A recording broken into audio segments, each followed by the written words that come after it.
all done with this.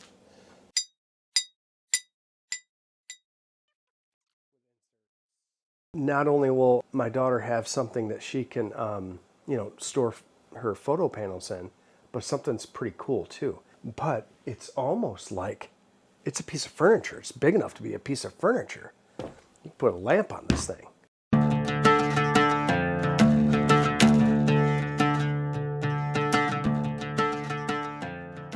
Let's do a couple more of these aerial views. They might just give me a key to the city. Okay. I love it. This, oh my God, do I hate this. I'm not gonna put it inside there where you can see it. I'll leave it out on the outside so I can sand it. That's brilliant, Scott. Seriously, how do you do it? You just catapulted yourself literally decades ahead by just paying attention to this video. Again, this is a, at-home little project. I'm trying to help my daughter along, trying to solve a little problem, put something together for that's gonna last, with some common sense, do my best. Well, the box is kind of ugly. It was never meant to be super duper, but I could make some black stain because I know how to make black stain. This guy does. And then when I get done, you'll know how. You'll know how to make black stain. Take stain base and black pigment, mix them together, wipe it all over that thing, and then I'll put a 2 seal coats on it, and then sand it, and then put a top coat on it. And I think now we kind of got a box that's cool looking too. I'm gonna mark this with a Sharpie, but it's not the big thick one. It's just the wee thin one. Here's what we got. See how it says Grain Tone Plus, Premium Wiping Stain, Clear? How is it? What's a clear stain? Well, this is the base. See, it says it right there. Hey, if you wanted to, see that thing right there? Go ahead and, do your thing with your camera and get that little barcode. Not a barcode, you know what it is, QR code. And see how much trouble you can get in. Order it from somewhere. But this is stain base, the clear stuff, and I only use this brand. I only get it at one spot here locally near Detroit, actually in Ferndale, another place called Bond Plywood. And here's what I know about it. It's only going to take a second to tell you everything that I know about this product. Well, let me show you about this product too. This is Maxi Toner Industrial Colorants, Accurate Dispersions, Lamp Black Color Concentrate, right? It's 1 U.S. quart, non-photochemically reactive, so there's that. All right, here's my little story. I'm a storyteller. I always went, coming up through the ranks and staining my own furniture and cabinetry and all that.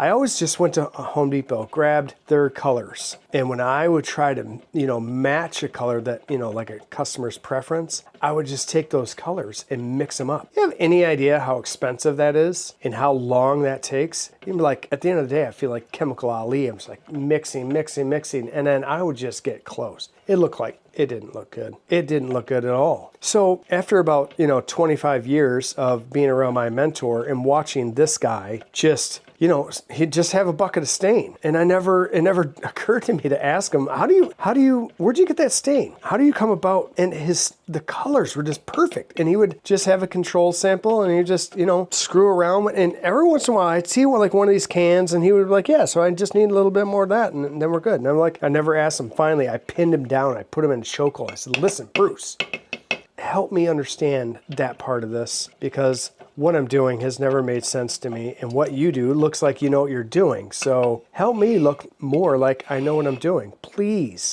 And he did. He said, look, you just grab some stain base, go and get the colorants. And he told me where to get the stain base, and he told me go to Sherwin-Williams and get their Maxi Toner, all their colorants. I went to, I believe, 4 different Sherwin-Williams. I asked them for this product. They went in the back in the secret, vault, and they were willing to sell me this crap. So here's yellow onyx. Okay, that's far from yellow. So you got to be careful. I went a while using a different, where's that red? Oh, there it is. Watch this. Here's what to really know is you have red oxide and red. Like, well, red oxide's pretty dark. Red is like fire engine red. Well, I thought I was trying to get the fire engine red because I can mix that. This has got too much brown in it, along with the yellow. And so anyway, watch out for that. You know, the primary colors that they're selling, there's probably, I thought that I had every color that they have. And I would tell people that for years. I said, bought everyone they have available. Then one day I said, I'm going to go pin somebody else down like I did my old boss and get their red. They've got to have a primary color. It's red. They always sold me a different variety of red, black, white. White is titanium white. Burnt umber, whatever burnt umber is, like a brown. Then to mix up your stuff, you pour some base in there. Okay? Make sure you get plenty on your workbench. And then open up your pigment, the colorant, and do your best to make the most sense of. And this is when I start running out of real information to hand you, because this is about the extent of my knowledge in this case, okay? So you're going to have to use your own common sense in how much is there a point where it's too much? Could I just use just the colorant as my stain? I don't know. That I can tell you. I don't know. A ladle for the big spoon, and somewhere in there I got a little spoon, probably inside there, if you get the joke there. They're spooning. At some point, this stain base takes over and acts like stain, where maybe it kind of helps penetrate into the wood fibers. This stuff is easy to get all over the place, right? How much am I going to put in here? I would actually use my scale and just slowly add to it. And I start out small. I start out real small and add up to, you know, where I'm trying to go. Now, I wouldn't say that I'm gifted in any way, shape, or form. God didn't make me tall, dark, handsome, and super smart. But I've actually had some pretty good luck coming, you know, like matching colors. You know, like somebody goes, I want it to match the rest of these tables. All right. And I could arrive at that pretty quickly. And in college, you know, that place I spent the smallest amount of time ever in, I've spent more time at the DMV than I did in college, okay? But I didn't have any color theory. Now, you know, just to be fair, I've had about 7 years of art school classes, courses, some in college, high school. I always, you know, I was in commercial art, you know, art classes. I've gone to art, you know, courses like airbrush. I took an airbrush course. I was really into that there for a long time. But I never like read a book or had any instruction on color theory, except for maybe a little bit that my old boss Bruce would kind of help me with. I am naturally lucky to be able to, you know, go, I think this needs a little bit more yellow. I think it needs a little bit more red, a little more black, just a hair of green. Or this one's easy because I'm just trying to make it black. And if it's a little transparent, that's okay. If it's a little opaque, that's okay. I don't really care. I just wanted black. That's all. That's it. So that is stain mixing 101. Not even I could screw this up. But those are the products. That's the course. That's, to me, that's an invaluable little lesson there. When you're like, yeah, I like coming up with my own colors, but I don't like, you know, I don't want to go to and, you know, buy special walnut, dark walnut, golden oak, dark oak, whatever they have, you know, red mahogany. And then you're mixing those cans, and those cans are like $25 a quart or whatever. I think this gallon right here was maybe, I don't know, $25, $30. All of these quarts were maybe I want to say $25 a quart back when I bought them. They might have been more than that. They're certainly more than that today. But everything that I have here, so long as I don't catch this place on fire, I will have these for the rest of my days. And because just a little dab will do you, okay? So now I'm gonna brush this crap on. It's about the perfect amount for me, I think. I have some on the sides, and I'm not sure how to get the rest of this. I'm more inclined to be more opaque than transparent. I don't want this thing to be like a mousy gray when I get done. Whoa! So, probably need to get some gloves, and I'm gonna brush this on and wipe it back off with some rags.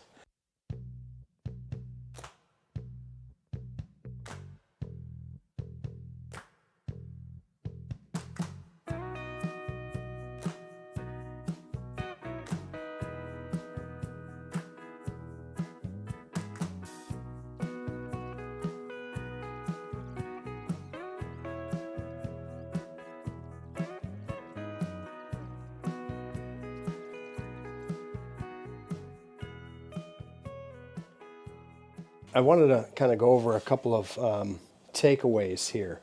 I mean, it's just a box, and it's just a plywood box with inserts. Those inserts were an enormous amount of just very labor intensive, and design wise, how do you design that, and make it so it all works? That's awesome.